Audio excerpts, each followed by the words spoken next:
What up, guys? Alchemist here, and I got something nice for you. So today we're rocking a fun build.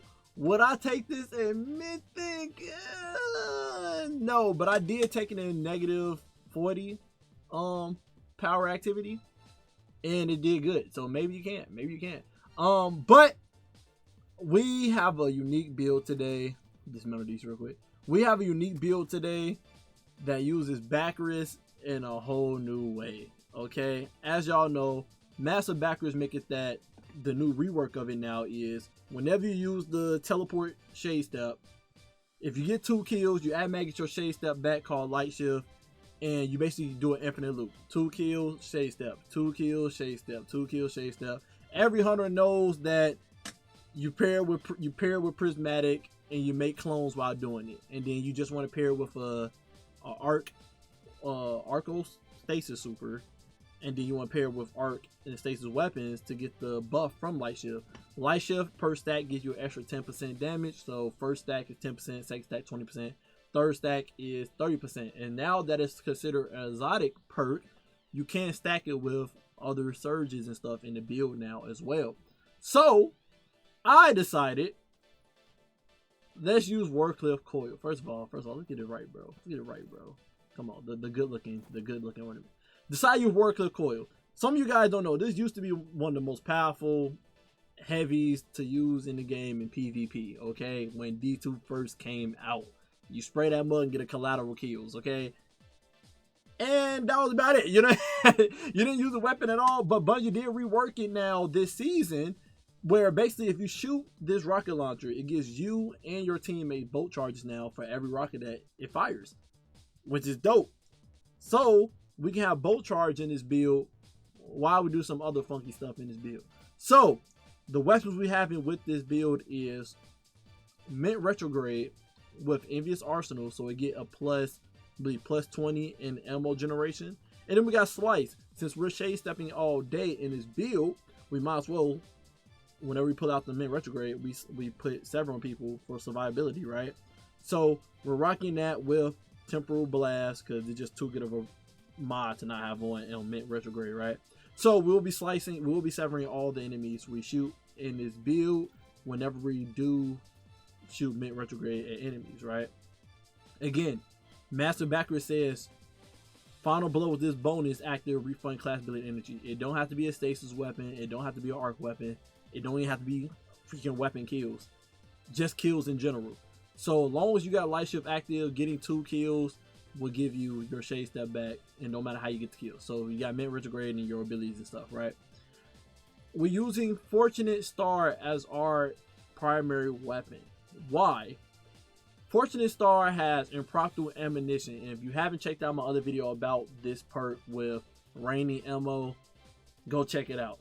So Fortunate Star does have that perk as well. So I decided, hey, Fortunate Star got a high ammo generation stat already. It has 72, and I put on abundant ammo to give it the extra 10. And well, it got 70, but abundant ammo gave it 12. So now I got 82 ammo generation, and I just put on Demoralize. It doesn't matter what you got in the second slot. And then you got Vice Stinger and Injuring Word, depending on playing with teammates or not, right? Vice Stinger is the better option here, right? Faster draw speed for both.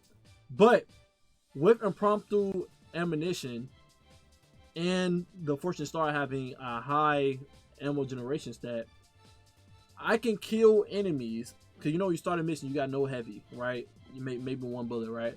I can kill enemies with this bow and make heavy spawn for me like every 6 to 7 kills. It's freaking ridiculous. So that's my ammo generation in this build. And then impromptu ammunition also works with, while the perk is on for 7 seconds, I get kills. It made ammo generation from all sources increase. So I can go to Mint Retrograde or Warcliff Coil and have a better ammo generation progress from the kills I get with him. Dumb knife. So those weapons are very important in this build. Artifact. We're running Diviner's Discount because we'll be rocking Scavenger mods in this build. We're rocking Elemental Benevolence since we will be giving us ourselves and our teammates and stuff a buff, elemental buff.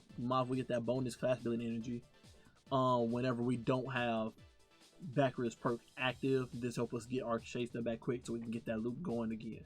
Because sometimes your loop may fail, so you need to find a way to get it back quick. We got Frost Renewal on. We will be getting Frost Armor in this build, so Mod will have this as damage resistance to help us out survivability. We got on Refresh Threads. We will be picking up element pickups in this build. You know, matching our super, which is freaking stasis shards. So this help us get some more ability uptime. We got on Elemental Coalescence, which makes it that we get elemental pickups matching our super when we get killed. So this is how we're gonna get the shards. Okay. We got on Colorado Darkness. Just cause I don't know why I said that. Anyway, we got Elemental Overdrive on. Picking up elemental pickup or tangle grants increased damage to weapons or the same element. We have Warcliff Coil on, but we got a fragment on in our build that make it that we get Ionic Traces. So this will be making it that our Warcliff Coil do 10% more damage for that free extra damage in this build. Stack that with Light Shift, they're giving us that 30% extra damage, and we start cooking up some fantastic things. We got Tangle Web on because we will be making tangles in this build from severing people with you know, Mint Retrograde and our melee. So suspend some enemies when we make a tangle. Alright, subclass. We got on Silent Swall on. So, like I said, we will be making stasis shards from the artifact Elemental Coalescence. You know, defeating targets at chance to create elements pickup, matching our super. So we will be picking up those shards, which will be giving us melee energy, but also if we got any other ability that's less, this will be given the uptime for it. Again, our class ability does not recharge when Light Shift is active, so if we do mess with the combo, that'll help us get our shade step back quicker. We got on Marksman Die, so we don't have to worry about reloading. We can just shoot Warcliff Coil like you see in the gameplay in the top right corner. We can shoot Warcliff Coil, shade step, shoot Warcliff, shade step. You just spam it all day. It's pretty fun. We got on Threaded Spike, so we get a lot of Dark Transcendence energy, because Threaded Spike is the best melee for Dark Transcendence energy, bouncing off all the enemy stuff. Not only we get Dark Transcendence energy from this, it's severed enemies making that tangle for us, and we have on Facet of Dawn, so every time I bounce off enemy, it keep restarting that Radiant. We want Radiant in this build to give us that extra 20% to juice up Warcliff Coil some more. I want Warcliff to just do a lot of damage so I can just run through the activities, just spamming Warcliff and knowing that these enemies are going to die and give me them 2 kills I need for Bakris. We got on Arc Bolt Grenade, not because I like the grenade, but because, like I told y'all in my other past build video, if you have on anything in your build that's Arc, you will get amplified when getting Arc kills. So I don't want to rock the Arc Super in this build for Bakris because the Arc Super ain't that good. So I want to use Stasis Super, so we have to go for Arc Grenade in this build for us to get amplified with the Warcliff Coil getting kills. We got Winter Shroud on. Whenever we shade step with it, not only will we get 50% damage reduction, which we're going to be doing all day, but we get 50% damage reduction for 4 seconds using Winter Shroud. And we get to slow targets, and if we slow targets, we get shade step back quicker. So in case we do mess up our loop, if an enemy is still slow, or we got our super out there, it helps us get our shade step back quicker as well. But it's also good just to slow enemies while we spamming. You know what I'm saying? Make the enemies mess their accuracy up while they slow. And then the main important thing, aspect in this build is Threaded Spectre. We're going to be spamming our shade step, meaning we're going to be making infinite clones out there. This for survivability. The enemies will be looking at the clones non-stop while we just spamming our Light Shift non-stop while shooting Warcliff Coil. We got on Facet of Dominance. So whenever we throw our Broke Grenade, might as well joke. You know, deal with overload champions if we can't shade step to slow them. So, you know, I want to make sure the build can still work in high-end content. And I ain't have no other fragment slot for this. We got Faster Protection, get that 15% damage reduction near enemies. We got Faster Purpose on, so we pick up Orbs of Power on the ground, we get Frost Armor. We got on Facet of Dawn, so whenever we throw our Threaded Spike, get Radiant like I said. And then the main important thing you want in this build is Facet of Awakening.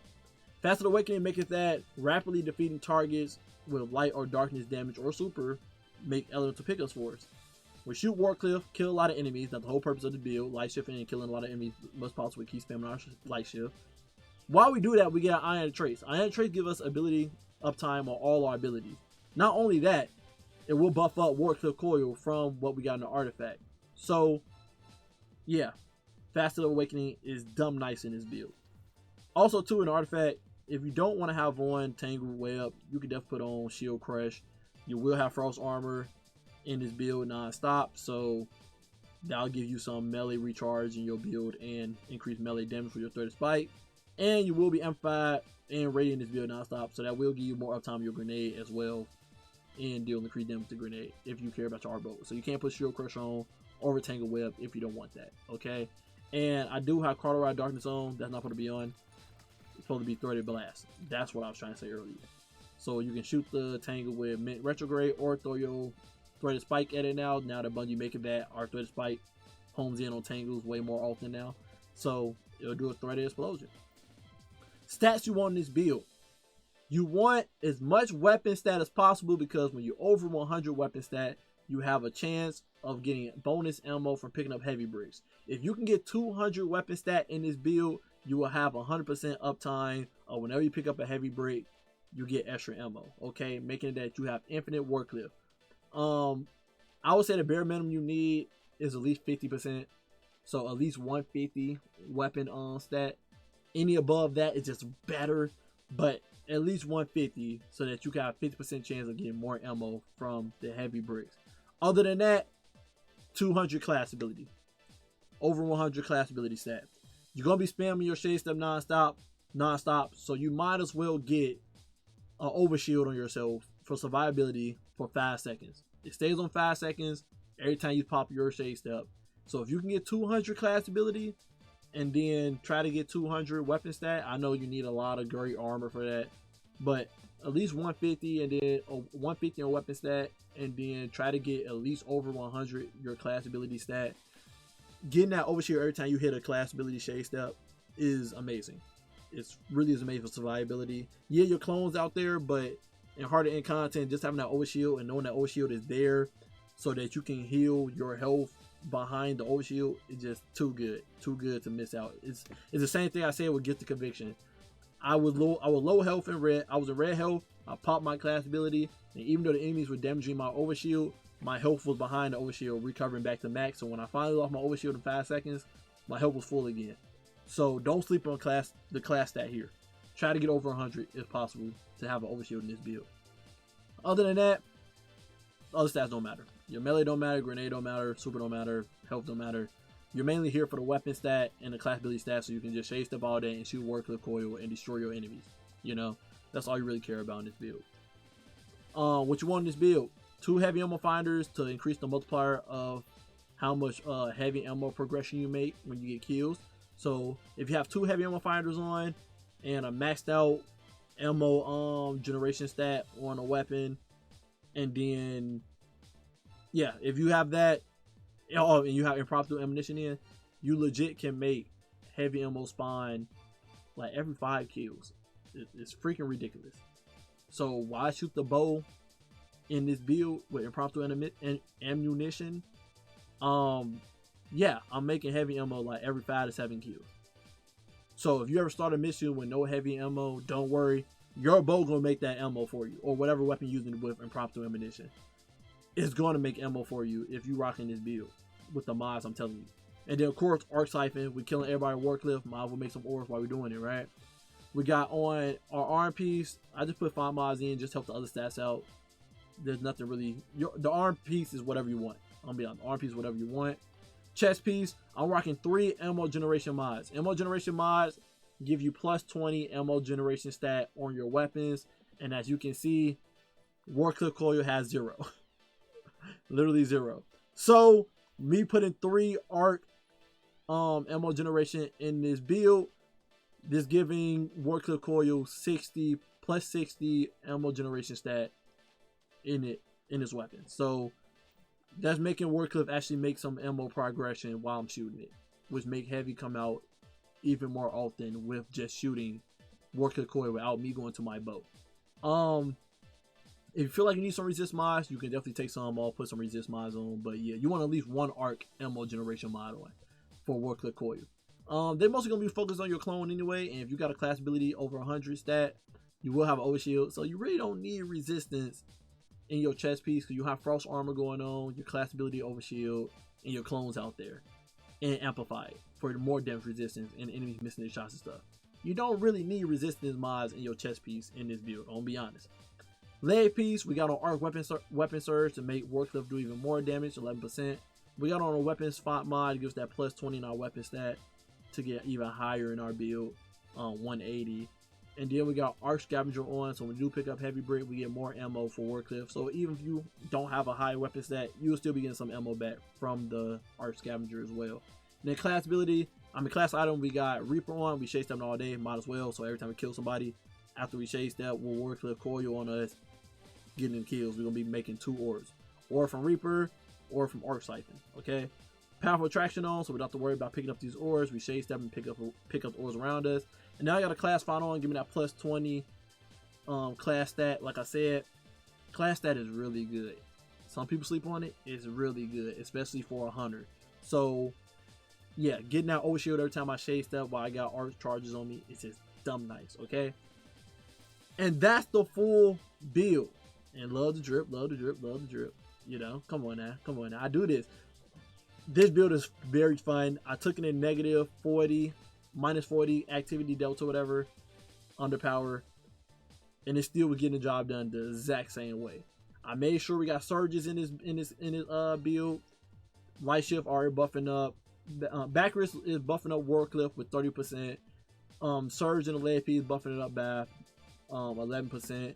The weapon stat is buffing it up by freaking 15%, right?